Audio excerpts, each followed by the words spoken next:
Hello, everyone, and welcome to the final MHCL podcast of the 2016 season. It's been a great ride, and I'm happy to have you here for one last show.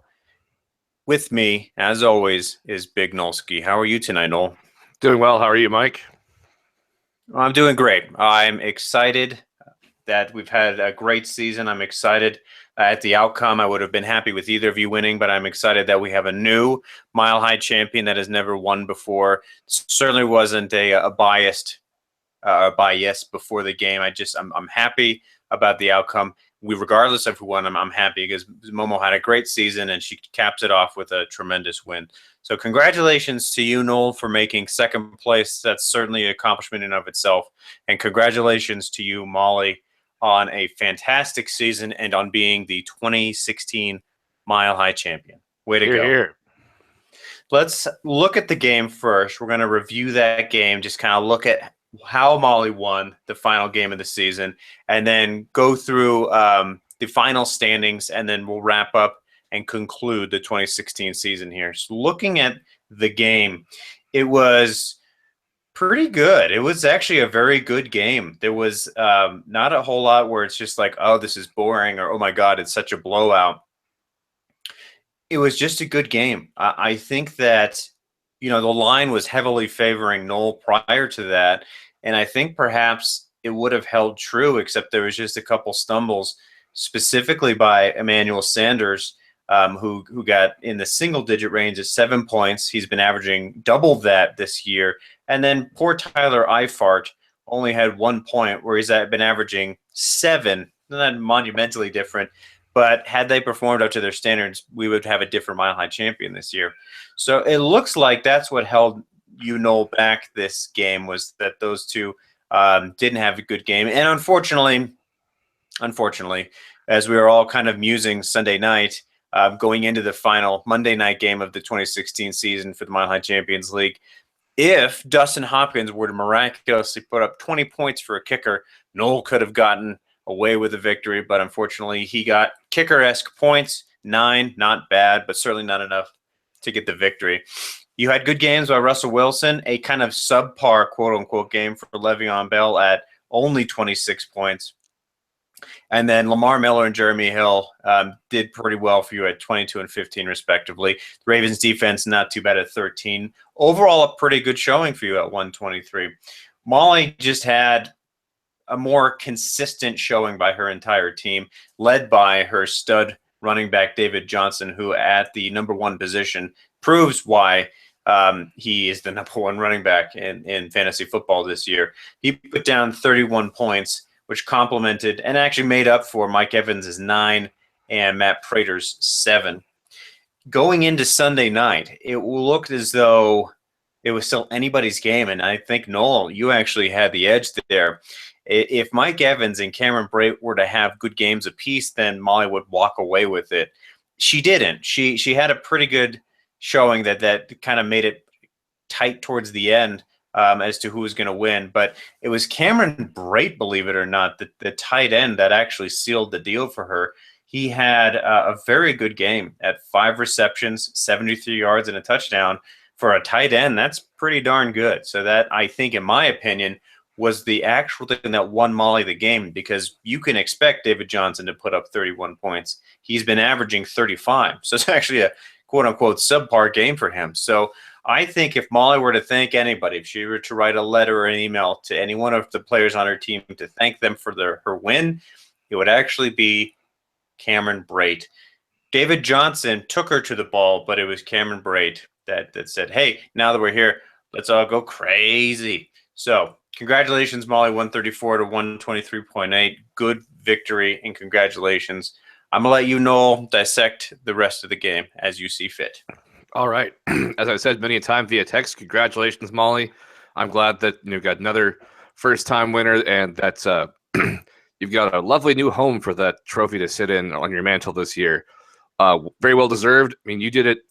I mean, not just like me, where I was streaky towards the end and just managed to squeak in the playoffs and rip off some good victories, including an insane one last week, which probably I peaked too early. But she had the number one seat going into the playoffs and just finished it off like you should do. So fantastic on your part, Molly. And another thing to look at here is when I look at my roster, there's not much help if I were to switch players out. As where, Molly almost guessed herself out of a championship by swapping out Eli Manning for Cam Newton, which was the safe thing to do. But Cam Newton ended up getting more points. She also swapped out, Deshaun Jackson, who ended up getting more points than both of her flex players. And she swapped out Kenneth Dixon for Terrence West at the last second. And that was 10 more points that she would have gotten with Terrence West in the lineup. But that being said, that just shows how she was meant to win this week, because there was nothing I could have done differently with my roster, which would have meant a win, because my bench was horrible. Let's just put it in perspective here. Molly's bench totaled 83.2 points. My bench, 17. So there wasn't really much I could do there. And yeah, as you said, Mike, really, you kind of, per his recent standards, a disappointing week from Le'Veon Bell, but 26 should be enough. Emmanuel Sanders, those 7 points basically came in garbage time, so even that's kind of pathetic. Tyler Eifert was only targeted 3 times, and he wasn't hurt, so I should have known better also, because every time Cincinnati and Pittsburgh plays, it's just a blood feud. Lamar Miller had a kind of up game, because I don't know if all of you saw, and this led to many a cheer within the Texans stadium on Sunday. But after throwing his second pick, Bill O'Brien mercifully pulled Brock Osweiler for Tom Savage, who led the pathetic Houston Texans to a comeback victory over the pathetic Jacksonville Jaguars, who then proceeded to fire their pathetic head coach, Gus Bradley. And then also Jeremy Hill, although he got off to a fantastic start in the first half, the second half, I don't know if any of you watched the game cast or that game, he never really went forward again. He got up above 50 yards at one point, but then it just kept going backwards every time he got the ball. So that was kind of comical. As you said, Mike, I need a big game for my kicker, and he got me enough with 9. Defense, I was expecting a little bit more, but 13, I'll take that. It's just that Molly just had more consistent performance. She only had 1 player in single digits apart from her kicker, as where I had 2 and 1 with only 1 point. That's very bad. Yeah, and I was watching that game. Well, I wasn't watching the game. I was watching the stat line on Sunday night. I was like, okay, it's going to be close. It's going to be close. Oh, big catch there by Mike Evans. Still close, still close. Cameron Brate had relatively done nothing. Oh, there's a big catch. Oh, he scored a touchdown. At that point, I texted Molly and said, I think this one's yours. So, yeah, this was just, I guess an exclamation point on a great season by Molly. Just even though she kind of played it safe with putting those other players in, she still just, she capped off the season with a huge win and taking home the title for the first time. Again, huge congratulations, Molly. And as always, we look forward to doing this next year.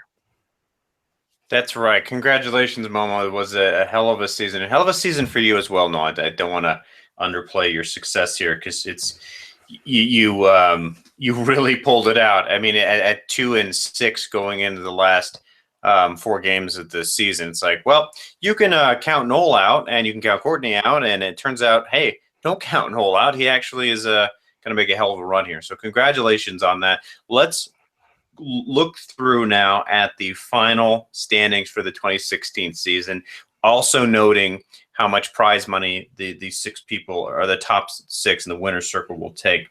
So number 12, we have America Doom Givers. Number 11, we have the HR Buffaloes, which is sad because she was competing for last place, or basically not to be in last place, after scoring 1,700 points this season. So I'm sorry, that's rough. But at least you're not last. There's always that ridicule for being in last place. At 10, Jake's Protein Shakes, followed by number 9, The Legend of Lincoln. Number 8, Redneck's Delight. Number 7, the Parker Rams. Number 6, yours truly, Lincoln's Mavericks. Number 5, Summer Drew Brees. Number 4, the Littleton Spartans. Number 3, Castle Black Knights Watch. Number 2, the Titletown Warriors. And number 1, the Mile High Champion 5-Second Chug. 6th place gets $10. Fifth place gets 20, fourth, 50, third place, 75, second place, 125, and the Mile High champion walks away with $200 this year. And Noel does not know I'm about to say this, so I'm sorry if I embarrass you, Noel, but I think it bears mentioning and bears being put in the halls of records of the Mile High Champions League forever. But Noel has graciously decided to donate his winnings to the Toys for Tots here in Colorado to make less fortunate children's Christmas that much brighter this year. So congratulations, Noel, not just on a fantastic season, but for being a fantastic human being and giving to those who really need it. So thank you so much, Noel. That actually is the most noble act done in the 10 years of the Mile High Champion, 11 years of the Mile High Champions League. I think that we're all humbled by your generosity and humility with that. So thank you for that. And that's it, folks. Nice short podcast this time. We will start to plan the Molly will pick the location and the type of Super Bowl party we're going to have. We'll get her name engraved on that trophy, and she'll have a good place to put it, as Noel said, in her new home. And that is essentially the 2016 season.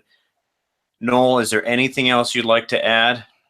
I guess just apart from congratulations, Molly, congratulations, everyone, no matter of final standing. It was a very fun season. I thank you all for being a part of it and allowing me to have fun with you via this weird statistical game that makes no sense to anybody. And for those of you that have enjoyed our podcast or not enjoyed our podcast, thanks at least for trying. I really appreciate it. And Mike, thank you for again being a wonderful commissioner and a very capable podcast host. I've enjoyed it. Thank you, Noel. I appreciate both of those comments. I really do.